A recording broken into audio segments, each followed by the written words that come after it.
উরুষ আসলে মানুষ কি হয়? উরুষ আসলে মানুষ গান গায় না। উরুষ আসলে বেনামাজি নামাজি হয়। উরুষ আসলে সুদকুর সে ভালো হয়ে যায়। উরুষ আসলে যার দাড়ি নাই সে দাড়ি রাখে। উরুষ আসলে মানুষ যদি মা বাবার খেদমত যদি না করে মা বাবার খেদমত করে। উরুষ আসলে মানুষ দিন ধর্ম শিখে, আল্লাহ রসুলকে শিখে।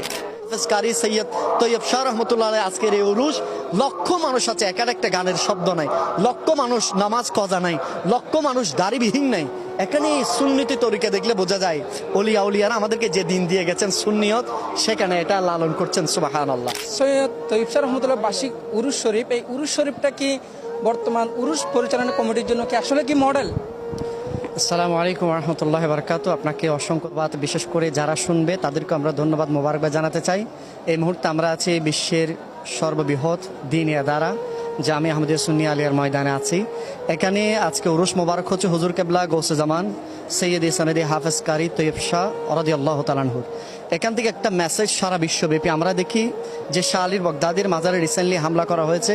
এরপর আমরা দেখেছি এই জায়গার ভিতরে কিছু নারী পুরুষের অবাধ মেলামেশা, এবং বাংলাদেশে এই জায়গায় যে এই জায়গার ভেতরে এই আল্লাহর ওলিরা ইসলাম এনেছেন, আল্লাহর ওলিরা মসজিদ প্রতিষ্ঠা করেছেন, আল্লাহর ওলিরা কোরআনুল করিমের খেদমত করেছেন, মানুষকে নামাজ তসবিহ তাহলিল শিখিয়েছেন।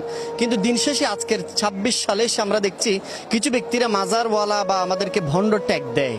এগুলার অন্যতম একটা কারণ হচ্ছে মাজার কেন্দ্রিক কিছু নারী পুরুষের অবাধ মেলামেশা, গান বাজনা। আজকে সারা বিশ্বের মাঝে যারা সুফিপন্থী সুন্নি মুসলমান আছে তাদের পক্ষ থেকে সারা বিশ্ববাসীর কাছে এই মেসেজ হচ্ছে উরুস করতে হলে কিভাবে উরুস করতে হবে সেটা দেখিয়ে দিচ্ছেন আজকের এই জামিয়া আঞ্জুমান কমিটি এবং হুজুর কেবলাই আলম তৈয়ব শাহ হুজুরের উরুসের মাধ্যমে। একটা উরুসের মধ্যে কি কি হতে পারে? নাম্বার ওয়ান, এটা আমাদেরকে জানতে হবে। আমরা যত তাসাউফের কিতাব পড়েছি জেনেছি, এর মধ্যে এক নাম্বার হচ্ছে একটা উরুসের ভিতরে ওই জিনিসের প্রাধান্য পাবে, কোরআনুল কারীমের তাফসীরের প্রাধান্য পাবে, হাদিসের ব্যাখ্যা বিশ্লেষণ প্রাধান্য পাবে।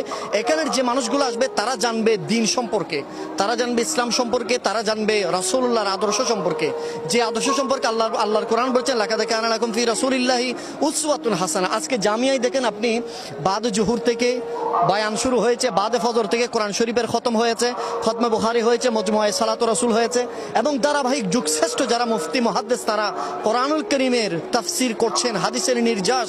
মানুষকে এখানে লক্ষ মানুষ আমার পিছনে আপনি দেখবেন, যত দূর যায় শুধু মানুষকে মানুষ দেখবেন, ওদেরকে কোরআনুল কারীমের তাফসীর মানুষকে পড়াচ্ছে, রাসূলুল্লাহর আদর্শকে মানুষকে শিক্ষা দিচ্ছে। এই জিনিসটা হচ্ছে উরুসের মূল কনসেপ্ট। আমরা এটা ভুলে যাই। উরুসের মূল কনসেপ্ট হচ্ছে মানুষকে দ্বীনের প্রতি ধাবিত করা।